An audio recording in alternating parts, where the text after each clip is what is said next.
तो hello and hi दोस्तों, मैं नरेश पूनिया, सड़क फार्मेसी रौला मंडी। दोस्तों मेरे सामने कुछ क्वेश्चंस निकल कर आए हैं। मैंने इससे पहले सड़क फार्मेसी एक यूट्यूब चैनल है, उस पर वीडियो डाउनलोड किए थे। तो उसमें से कई लोगों ने मेरे से क्वेश्चन किए हैं, तो मैं उनका आंसर देने के लिए आया हूँ। पहली बात तो ये है कि मैंने उनका कोई भ्रामक प्रचार नहीं किया। मैंने वहाँ यह बात नहीं कही कि मैं कैंसर को बिल्कुल ठीक कर दूंगा, मैं कैंसर को क्योर कर दूंगा, मैं कैंसर को रिवर्स कर दूंगा। ऐसा होता है, कैंसर रिवर्स होता है, लेकिन मैंने ऐसा कोई नहीं किया। मैंने सिर्फ आपको ये कहा था कि हम कैंसर को स्टेबल कर सकते हैं और पेशेंट आराम की ज़िंदगी, अपना सामान्य जीवन जी सकता है और उसे किसी प्रकार की परेशानी नहीं होती। 1, 2, 3 साल बाद वो उस कैंसर को भूल भी सकता है। पहली बात तो ये। दूसरी बात, कैंसर क्या है ये मैंने आपको बताया था कि कुछ एन सेल्स कैंसर होते हैं, जो ऐसे सेल्स होते हैं जो हमारे शरीर में बढ़ना शुरू हो जाते हैं और वो ख़त्म नहीं होते। हमारे शरीर में 1 मिनट में बहुत सारे सेल्स बनते हैं, बहुत सारे सेल्स ख़त्म होते हैं। तो उनमें से कुछ सेल्स ऐसे होते हैं जो बढ़ना शुरू कर देते हैं और वो ख़त्म नहीं होते। तो ये छोटी सी बात है। उसका मैंने आपको एक तरीका बताया था, एक बात बताई थी कि सबसे बड़ी बात, जब भी इसका डायग्नोज होता है तो डायग्नोज होता है सबसे बड़ी बात जो पेशेंट और पेशेंट के सामने जो उनके परिवार वाले हैं, रिश्तेदार हैं, जो भी है, वो डर जाते हैं। ये क्या होता है? ये फोबिया होता है कैंसर का। मैंने आपको ये बताया था कि कैंसर से ज़्यादा खतरनाक हार्ट है। हार्ट हमें इलाज करने का मौका नहीं देता, कैंसर हमें पूरा पूरा मौका देता है इलाज करने का, और उसका इलाज होता भी है। अगर हम सही जगह सही डॉक्टर के पास पहुंचते हैं और साइंस पर विश्वास करते हैं तो उसका इलाज होता है और कैंसर हमें पूरा मौका देता है। मैंने आपको ये बात कही थी। हमें किसी प्रकार के डरने की या किसी प्रकार के कैंसर के नाम के फोबिया की ऐसी कोई ज़रूरत नहीं है। कुछ माइथ्स है। माइथ्स क्या थी? मैंने बोला कि आप जो टेस्ट कर रहे हो, आप कर रहे हो ब्लड टेस्ट से हम कैंसर का डायग्नोज करते हैं। ये बात बिल्कुल सत्य है। आज से 1 साल पहले तक सिर्फ बायोप्सी ही इसका इलाज था, टेस्ट करने का। बायोप्सी के अलावा कोई ऐसा टेस्ट नहीं था। MRI CT स्कैन से हम चेक कर सकते थे कि यहाँ पर ट्यूमर है, और ये ट्यूमर किस चीज़ का है, कैंसर का है या वैसे ही ये कोई रसोली गांठ है कि कैसा है। तो उसको कंफर्म करने के लिए बायोप्सी ही ज़रूरी था, और अब भी बायोप्सी हो रही है, मैं ये नहीं कहता।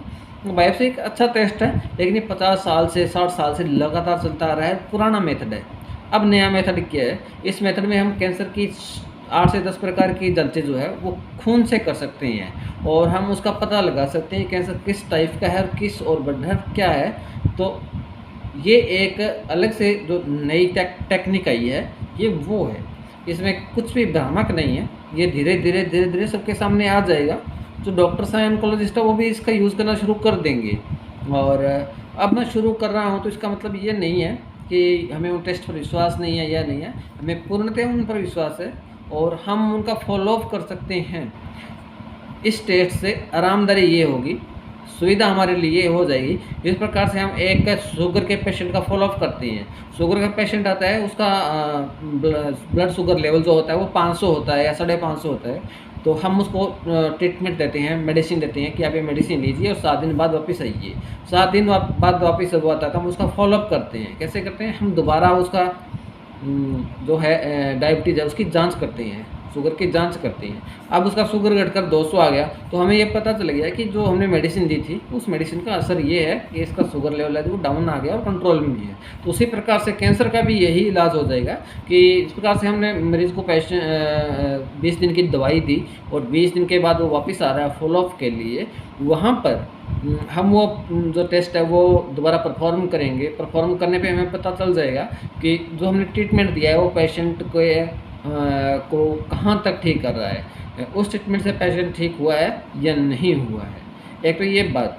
दूसरी, माइथ जो थे वो माइथ वाले थे कि अगर बायोप्सी करते हैं तो वो एक टुकड़ा, एक मांस का टुकड़ा लिया जाता है उस रसोली में से, उस गांठ में से, और उस टुकड़े की जांच माइक्रोस्कोप से होती है, जिसको हम बायोप्सी बोलते हैं। तो अब वो नहीं है सर, मतलब उसकी कोई ज़रूरत नहीं है, हमें बायोप्सी करने की ज़रूरत ही नहीं पड़ेगी। ट्यूमर के कैंसर की बात कर रहा हूँ मैं।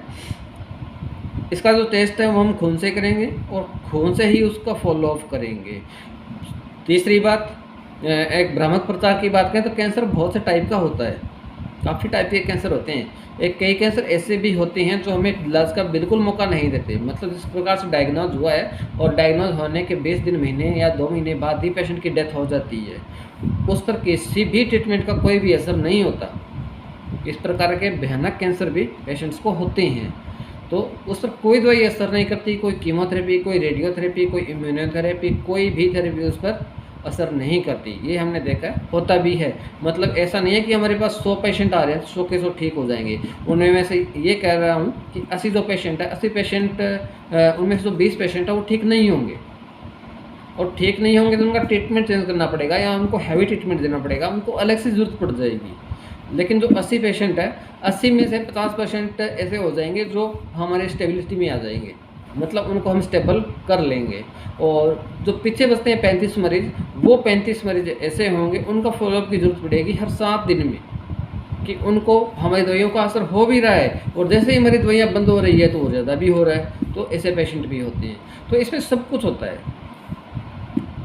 स्टेबल भी होता है, क्योर भी होता है, डेथ भी होती है, कैंसर बढ़ता भी है और कैंसर घटता भी है, सब कुछ होता है। हर प्रकार के पेशेंट हमें देखने को मिलते हैं। टाइप्स के बाद सबसे बड़ी बात होती है कैंसर किस जगह पर है, किस जगह पर कैंसर है, ये सबसे बड़ा मुद्दा होता है कैंसर को ठीक करना।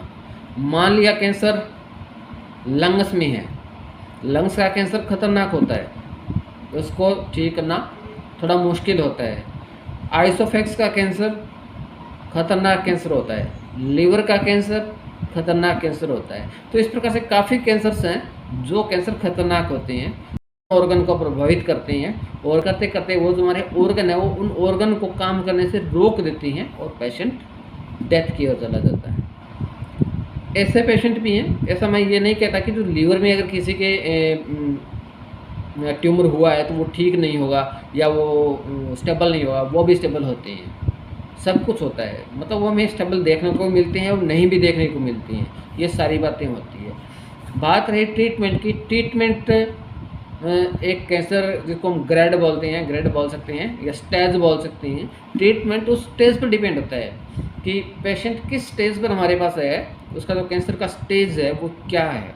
वो स्टेज हम चेक कर सकते हैं खून की जांच से, और वहाँ पर उसको हैवी ट्रीटमेंट की ज़रूरत है, मीडियम ट्रीटमेंट की ज़रूरत है या बिल्कुल हल्के ट्रीटमेंट की ज़रूरत है। तो ये ट्रीटमेंट जो है वो हमारी ऑन्कोलॉजिस्ट टीम है, हमारे पास 7 डॉक्टर हैं जो एम्स और पीजीआई के हैं, वो ये डिसाइड करते हैं। हमारे पास एक डॉक्टर विश्व का पहला डॉक्टर है जो जेनेटिक रूट कॉज ट्रीटमेंट करता है, वो हमारे साथ जुड़ा हुआ है। उसका नाम है डॉक्टर रवि वेरागड़े, नागपुर से बिलोंग करता है। एडवांस हेल्थ क्लिनिक के नाम से उनका वहाँ पर हॉस्पिटल है। और जिस प्रकार से बड़ी बीमारियां हैं वो उन बड़ी बीमारियों को हैंडल करता है। और इसका प्रमाण ये है कि उसके पास, डॉक्टर रवि वेरागड़ के पास जो पेशेंट की लिस्ट है वो 90% से ज़्यादा फॉरेन के पेशेंट हैं। मतलब जो भारत के हैं वो 10% पेशेंट उसके पास जा रहे हैं, 90%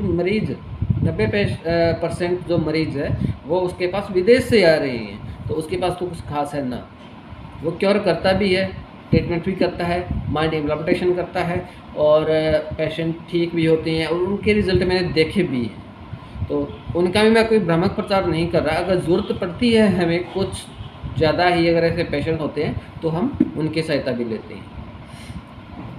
बात रही मेथड की, एक मेथड से हम ट्रीटमेंट बिल्कुल नहीं करते। सीधी सी बात है कि हम सिर्फ एलोपैथी यूज़ नहीं करते, एलोपैथी के साथ हम होम्योपैथी पक्का यूज़ करते हैं। और बीएमएस डॉक्टर्स जो हैं, जो पीजी डॉक्टर हैं और जो डीएम लेवल के डॉक्टर हैं, जो आयुर्वेद में भी काफ़ी अच्छा नॉलेज रखते हैं, होम्योपैथी में नॉलेज रखते हैं और यूनानी में बहुत अच्छा नॉलेज रखती हैं, ऐसे डॉक्टर हमारे पास है। तो हम उनकी राय भी लेते हैं और उनका जो ट्रीटमेंट होता है, सबसे पहला जो हमारा अगर ट्रीटमेंट की बात करें, अगर अदर मेथड की, तो हम एक बार आयुर्वेद को थोड़ा दूर रखते हैं। इसका कारण होता है कि उसमें जो ट्रीटमेंट होता है वो बहुत ज़्यादा जल्दी असर नहीं करता है, मतलब उसमें थोड़ा टाइम लगता है, लेकिन उसका जो इलाज होता है वो परमानेंट होता है। आयुर्वेद में परमानेंट इलाज होता है, लेकिन टाइम लगता है और कैंसर हमें टाइम देता नहीं है। इसलिए हम थोड़ा सा दूर रखते हैं आयुर्वेद को और उससे थोड़ा पास में लेके आते हैं फिर हम होम्योपैथी को। होम्योपैथी में काफ़ी ऐसी मेडिसिन है जो कार्सिनोमा को आगे बढ़ने से रोकता है, क्योर करता है, जो उसकी जड़ें हैं उसको काटता है, जड़ों को जलाता है और उसको स्टेबल कर देता है। धीरे धीरे जो एलोपैथी के साथ होम्योपैथिक ट्रीटमेंट होता है, इस ट्रीटमेंट में पेशेंट बहुत जल्दी ठीक होता है, पेशेंट को कोई समस्या नहीं होती। इसका कारण ये होता है कि जो होम्योपैथिक ट्रीटमेंट है उनमें काफ़ी मात्रा में हम इम्यून पावर पेशेंट को दे सकते हैं, वो इम्यूनिटी पावर काम करती है। जो एलोपैथी है वो उसकी इम्यूनिटी डाउन कर देती है और होम्योपैथी उसकी इम्यूनिटी बढ़ा देती है। तो उसका इलाज इस प्रकार से काफ़ी अच्छी स्थिति में हो जाता है। मतलब हमारा जो ट्रीटमेंट का सिस्टम है, हम 2 मेथड पक्का अपनाएंगे, हम 2 मेथड पक्का इलाज करेंगे, होम्योपैथी प्लस एलोपैथी। और दूसरी बात, एक क्वेश्चन ये भी आया था कि सर आप होम्योपैथी के साथ एलोपैथी कैसे दे सकते हो? तो बता दो, इसका कोई भी साइड इफ़ेक्ट नहीं होता। अगर हम होम्योपैथी के साथ एलोपैथी दे रहे हैं तो इसका पेशेंट पर कोई भी किसी प्रकार का साइड इफ़ेक्ट नहीं होता। ये हमने करके देखा और ये हम कर रहे हैं, हमारे डॉक्टर ऐसा कर रहे हैं और उसका काफ़ी सा रिजल्ट्स मिलता है। इन मेथड से मैं आपको ये दवा करता हूँ, मैं ये दवा नहीं करता कि हम कैंसर को ठीक कर देंगे, ये कर देंगे, वो कर देंगे। मैं सिर्फ ये दवा करता हूँ कि हम उसको स्टेबल कर सकते हैं, पेशेंट आराम की ज़िंदगी जी सकता है, उसको किसी प्रकार का दर्द नहीं होगा और किसी प्रकार की कोई परेशानी नहीं होगी, वो अपने बच्चों में, अपनी फैमिली में आराम से जी सकता है, उसकी लाइफ बढ़ सकती है, हम ये कर सकते हैं। तीसरी बात अगर हम मैं बताऊँ तो ट्रीटमेंट की बात करें इस प्रकार से, कोई पेशेंट अगर 4थी स्टेज में हमारे पास आता है तो उसका जो ट्रीटमेंट है वो हम सीधा ये बोलते हैं कि भाई ये 4थे स्टेज का है और उसने 1, 2, 3, 4 ऑर्गन्स को प्रभावित किया है। अब वो ऑर्गन काम नहीं करेंगे तो कैंसर का ट्रीटमेंट क्या काम करेगा? ये एक सोचने वाली बात है। अगर इस प्रकार का कोई पेशेंट है तो हम ये मानते हैं कि वो 5% या 10% ही चांस है उस पेशेंट के ठीक होने के लिए। इसके लिए कैंसर अवेयरनेस की ज़रूरत है। कैंसर अवेयरनेस की ज़रूरत कैसे है? कहीं भी कभी भी कोई भी दिक्कत हो, आप जल्दी से जल्दी उसका टेस्ट कीजिए, उसका डायग्नोज कीजिए। डायग्नोज करने पर हमारे सामने आता है और डायग्नोज अगर वही डायग्नोज पहली स्टेज में या दूसरी स्टेज में हमारे सामने आ जाता है तो हम बहुत जल्दी उस पर कंट्रोल कर सकते हैं। कारण ये होता है उसका कि वो दूसरे ऑर्गन में नहीं जा पाता है और उसके बाद अगर पहली स्टेज में होता है तो हम उसको दूसरे ऑर्गन में जाने ही नहीं देते, वहीं पर उसको स्टेबल करते हैं। ये होती है कैंसर की स्टेबिलिटी। ठीक है, हम इसका कोई भ्रामक प्रचार नहीं करें। मैं ये भी नहीं कहता सारे के सारे पेशेंट ठीक होंगे, मैं आपको कह रहा हूँ कि 50% पेशेंट है वो स्टेबल होंगे, बिल्कुल होंगे। उसके पीछे 35% पेशेंट है जो स्टेबल होंगे, आगे बढ़ेंगे, फिर होगा, दोबारा होगा, ऐसा चलेगा उनके साथ। 15% पेशेंट ऐसे होंगे उनका इलाज नहीं हो पाएगा, ये पक्की बात है। 15% जो पेशेंट है उनका इलाज नहीं हो पाएगा, वो पेशेंट डेथ की ओर जाएंगे। कारण उसका ये होता है कि वो काफ़ी देरी कर देते हैं अपने इलाज में और जो उनका कैंसर होता है वो अदर ऑर्गन में चला जाता है। मान लिया लंग्स का कैंसर था और वो कैंसर धीरे धीरे करते करते लीवर में चला गया, अब उसने लीवर को जकड़ लिया, लीवर ने काम करना बंद कर दिया, तो कैंसर का ट्रीटमेंट कोई फ़र्क नहीं पड़ेगा। कैंसर के ट्रीटमेंट से उसके कैंसर पर कोई फ़र्क नहीं पड़ेगा। लीवर को हम कैसे चलाएंगे? हम उसको क्योर नहीं कर सकते। तो इस प्रकार से तो पहली बात तो ये है कि आप जल्दी से जल्दी डायग्नोज कीजिए। कोई भी बीमारी है, हर बीमारी का कहीं ना कहीं कोई ना कोई इलाज छुपा हुआ है, बिल्कुल होता है ऐसा। और जितना जल्दी डायग्नोज होता है उतना जल्दी ट्रीटमेंट हो जाए तो कहीं कोई दिक्कत नहीं है। कैंसर का पेशेंट आम जिंदगी जीता है 20 साल, 30 साल, 40 साल। मैं यहाँ तक कह सकता हूँ कि ऐसे पेशेंट जो हैं जो जल्दी डायग्नोज हो जाते हैं, पहली स्टेज में ही ट्रीटमेंट के लिए आ जाते हैं, तो उनको लंबे जीवन में कोई दिक्कत नहीं है। और मैं ये भी कह सकता हूँ कि उनमें से 25% ऐसे पेशेंट भी होंगे कि वो कैंसर की वजह से उनकी मौत नहीं होगी, ये पक्की बात है। कोई दूसरी बीमारी उनको हो सकती है। और हमारा जो ट्रीटमेंट का मेथड वो है, हम पेशेंट की इम्यूनिटी पावर को कभी कम नहीं होने देते, इम्यून सिस्टम उसका बराबर रखते हैं, प्लस हम एलोपैथी ट्रीटमेंट देते हैं। एलोपैथी ट्रीटमेंट में हमेशा इम्यून सिस्टम जो होता है वो ख़राब होता है, शरीर की रोग प्रतिरोधक क्षमता वो कम हो जाती है, बीमारियों से लड़ने की पावर कम हो जाती है। उसके लिए हम उसका इलाज साथ में करते हैं होम्योपैथी में हम उसका इम्यून सिस्टम को जितना हो सकता है उतना उनको इम्यून सिस्टम को बढ़ाते हैं, और वो बढ़ता भी है और उससे ट्रीटमेंट भी होता है। अगर आपके पास कोई भी क्वेश्चन हो, फ्रिंक के एप्लीकेशन हो, आपको कोई भी शंका हो, तो आप कभी भी मुझे फ़ोन कर सकते हैं, आप कमेंट कर सकते हैं, आप कभी भी मेरे से पूछ सकते हैं। धन्यवाद।